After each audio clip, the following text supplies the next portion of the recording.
Most people think joint pain is this magical thing that just pops up into your life when you turn 35 and 45, especially when you play sports and you push your body really hard. But that's really more of a myth, and today in this video, I'm here to break down to you why. My name is Nick Barbosa. I'm a Kinstretch coach out of South Florida. I've helped over 400 athletes and active adults get out of joint pain and injuries as a whole for the last 5 years. And today I'm here to tell you everything you need to know about joint pain injuries and in particular, how to get out of them long term. We're going to do this video in more of a Q&A style, so I've popped up a good 5-6 questions here for you guys, and that'll help you get more of a 3D understanding of what really is going on when you do develop chronic injuries and chronic joint pain. We're going to start with question number 1. The questions are going to build on each other, and by the end of it, you guys should have a pretty good understanding of what the heck's going on with your body. So let's get started. So every sort of pain or injury ever can be attributed to one singular equation, which is that the load placed on a singular tissue is higher than the capacity of that tissue. It's a very simple math equation. It's almost like calories in, calories out. If you eat in a caloric surplus, you're going to gain weight. If you eat in a caloric deficit, you're going to lose weight. The same thing applies to the tissues of your body. If you put more load than that tissue can handle, the tissue is going to get injured. If you don't, the tissue is not going to get injured. It's literally that simple. Applying that lenses to the joint tissues in specific, we can get a little bit more granular with it, simply because joints have very specific ranges of motion that they're weak or strong in. And what I mean by that is, for example, it's really easy for me to say I injured my biceps or I injured my pecs, but you have to really nail down which range of motion you're talking about, because in the mid-range, I might have the capacity of 100 pounds on my pec, but as soon as I get put all the way back here into as much extension of my shoulder as I can, here, I may only have 45 pounds or 40 pounds of force that I can produce. And so if I have 100 pounds here in the mid-range, I'll be okay, which is why usually you see bodybuilders rep out stuff in the mid-range and just kind of like stay here. As opposed to if I go full range of motion towards my end range, maybe I'm not as strong over here. And guess what? The more I train here because I'm strong, the stronger I'm getting here, but the more I'm neglecting this range. So the weaker over time you're getting in this bottom range. And so for the joint in specific, I think the main reason why people get injured is, of course, the equation that I mentioned in the beginning, but also because people neglect the ranges that are currently weak. And that's one of the main issues that Kinstretch tackles, is it forces you to be put in your end range positions and really contract really hard there and really bring up and really focus on the areas which not only you're neglecting the most, therefore you're making them weak, but they're already weaker in the first place. And so getting those end ranges up is probably the best way to prevent that in the future. And this also explains why resting is not necessarily a great protocol for you to get out of pain and injury long term, simply because that's not elevating your capacity. Anything that doesn't elevate the capacity of the tissue that you got injured is probably not a long-term solution. It's more like a short-term pain management tool, which is why I always say massages and adjustments are great. They help you manage pain, but they won't increase your tissue capacity, because the only thing that can do that is inputs. It's training inputs and it's force. Force is the language of cells. If we're not applying force to your cells, they are not adapting, and they need to adapt. You need to show your nervous system, show your body, hey, body, dumbass, we need to be able to do this. We need to be able to apply force in this range, because when we get out there in our sport, it's going to be applied anyway. So let's might as well get ready for it now, which is why rest, probably not the greatest idea. Okay, cool. So you got injured. You kind of think that you shouldn't go back to playing the sport, or at least doing the exact activity that got you injured in the first place, even though it might not necessarily be that specific range of motion, their specific exercise, or that specific sport that got you injured. It's normal to feel hesitant to do so. And I definitely sympathize with that.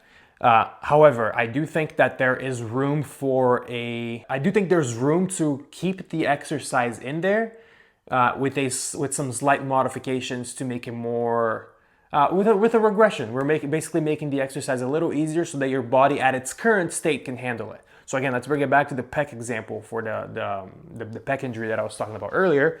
If I got injured back here and I missed this range of motion back here, well, maybe I can train here and I can stop in this range of motion. If this also hurts, I can train up here. And I just keep finding new ranges of motion in which I can still do a chest press without necessarily re-aggravating my injury while I do the rehab process and while I actually go ahead and train this range of motion where it can now contract. So it's more like a marrying of both strategies. You both want to keep the stimulus that got you injured in the first place. If not, you're going to lose more of those qualities. But you also want to make sure that you train the stuff that got injured as well outside of that movement, because then you can have a little bit more control over how much intensity and volume you put into it. And this is the whole idea behind load management that I think is very applicable. You're gonna hear a lot of this in sports, and people use this as a tool for injury prevention. You hear it all the time in the NBA, and it blows my mind because I think it's a tool for you to use after the injury happens, not to try to prevent the injury from happening. You're not trying to eliminate stimulus for the injury to prevent the injury from happening. It's more like, how can we increase the capacity? It's more like the second part of that equation as opposed to the first. But most sports organizations use it as a first, which blows my mind. But anyways, that's not what I'm here to talk about. In terms of load management, another example that I can give you guys, I obviously use the example of the pecs in terms of strength training, but you can say the same thing about running volume or number of practices per week or number of track days per week. There's so many applicable avenues to load management that you can think of. Instead of running 5 days a week, which is where you started feeling that nagging joint pain on your knee, maybe 3 is where your capacity is at right now. And you can certainly work your knee up to the point where it can handle 5 days a week, but right now it can't. So you would have to do 3 days a week plus knee training. Now your knees can handle, throughout a period of time, more work over time. You are progressively overloading your joint training. So in short, not only do you want to bring up the capacity side of the equation, you also want to bring down the load side of the equation. Both of them together in the beginning is how you're going to start, and eventually you're going to level them up as your capacity work diminishes and as your load starts increasing again, now with a new body capacity and with a new, more protected, healthier, stronger body. Training through joint pain would be more like you neglecting and almost lying to yourself that that part of your body is injured. And that's usually something that this is way more of a mental question than it is a physical one, because I think most people know they shouldn't be doing that, but I think they do it anyways because they don't want to tell themselves that they have to put away the intensity of the sport or the activity they love for a little bit so that their body can get healthier to do it better long term. It's more of a, I don't want to give up my short-term pleasures for a long-term solution situation. And I think most people know that that's not the right protocol, but I don't think they care. I think they want to keep, doing what's fun now. And then eventually it catches up to them, which is, ironically enough, where most of my clients find me.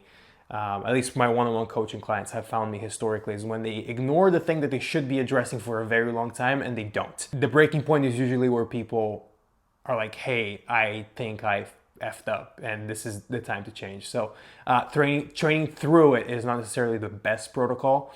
What you want to do is integrate that pain, that injury, the limitation you have into your training. So not mask it, but really make sure that it's part of you and you understand it through your training.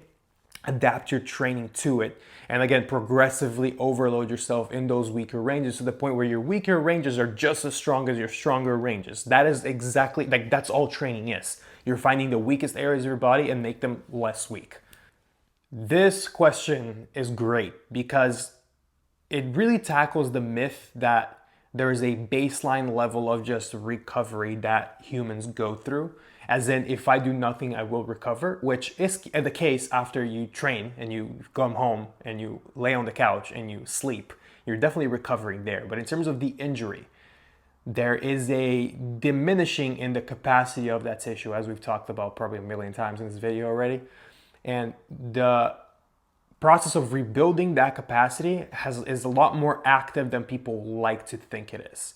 And that's something you see in athletes across every single sport is rest, ice, elevate, compress. That has been historically the most popular protocol for injury management. I think that athletes get stuck inside of it because they think that just by resting, that will be already enough to bring yourself back up to where you were before in terms of your capacity. So let's say you were at 100 in your pecs in that same example. Well, if you do nothing and you rest for 1 month, you'll go back to 100 when that's not the case. You're probably, even when it does heal, it's probably gonna go back down to a 50. Like your body really takes a hit from these injuries. If there's tissue damage, there's gonna be scar tissue even, and scar tissue is non-contractile. It's very hard for scar tissue to absorb force. There's just so many little problems with the rest situation. And every single time you go through that cycle, the thing that got injured gets more vulnerable to a secondary injury. The re-injury rate is so high in so many populations. And listen to this, sometimes it's on the other knee which is insane because it means your body has to recruit more stuff from the other leg to compensate for the leg that doesn't have capacity anymore. And that's where proper rehab and training comes in. If the knee that did go through the ACL tear and the leg that did go through the ACL tear was over time being progressively overloaded back to its capacity, back to where it originally started, and ideally more, maybe bring it from 100 up to 150, 250, the other knee would have never taken that hit. Understanding that training is required and active inputs are required to get you back to a point where you were before, or ideally more. Remember, we don't want to bring you to the exact place that made you injured. We want to make you better than that. Resting isn't necessarily going to do that ever. We need force. The biggest evidence that you are starting the process of fixing the joint pain, or honestly the injury issue long term, is that your joint function is improving.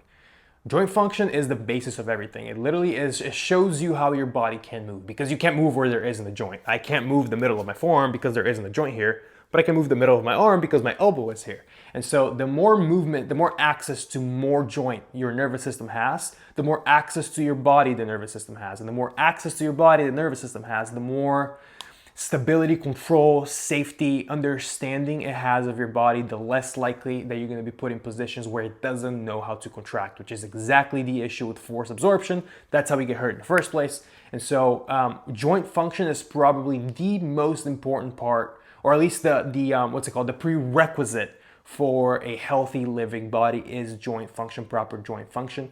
There's obviously a very specific type of movement pattern we're looking from every single joint. So obviously the elbow joint is not going to move the same as the shoulder and the hip, but understanding how to look for these tightness spots and these weakness spots, these are going to be the biggest ways that you can see what you need to work on first or next. And this is exactly why the CARS routine that I give every single person that comes through my virtual door of my social media platforms is the most important thing everyone can do every single day. Because not only does it give you evidence, it shows you where your joint function is lacking. It gives blood flow it gives blood flow and nutrients to those joints whenever you move them. But also it's the overall biggest assessment of your joint function at the present moment. So if you do it every single day, you do it for a year, you have 365 data points that your body has stored within itself to understand, like, hey, we're working on our shoulder. My shoulder car feels better than it did a month ago. This is crazy. And yes, that's exactly the experience you want to have when you do start working on your joint function and your joint strength, is that it will always translate to your CARS. And your CARS is the biggest assessment tool you have moving forwards. Which, by the way, if you don't have the CARS routine, I'm going to leave you the link for it down below.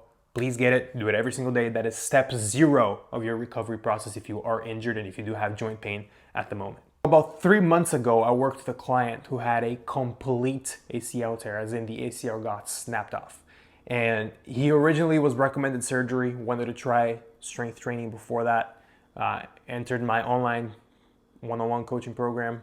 We worked very closely together for about 3 months. I'd say probably 6-7 weeks in, he had already regained the majority of his range of motion, which I thought was pretty incredible.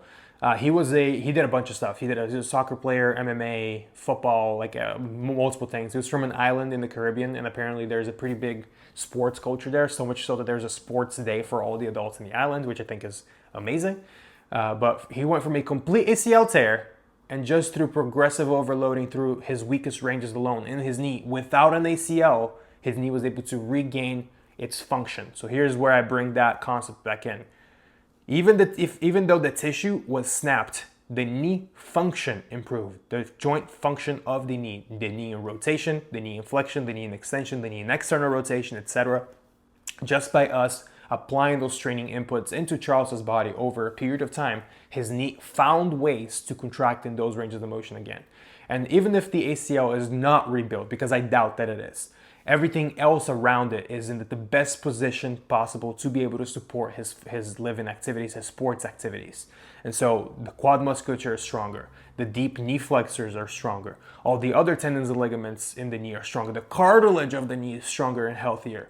The knee receives more blood flow because now the nervous system has a better understanding of where the knee is and what the knee is, and it can send more blood and more neurological activity there. And all these things combined is what allowed him to, in a period of 6 weeks, go from barely being able to walk to being able to sit on his knees for 2 minutes, which I think is incredible. If you listen to this video up to this point, it's probably because you care a lot about your joint health and at least regaining your ability to do your sport without the nagging joint pain.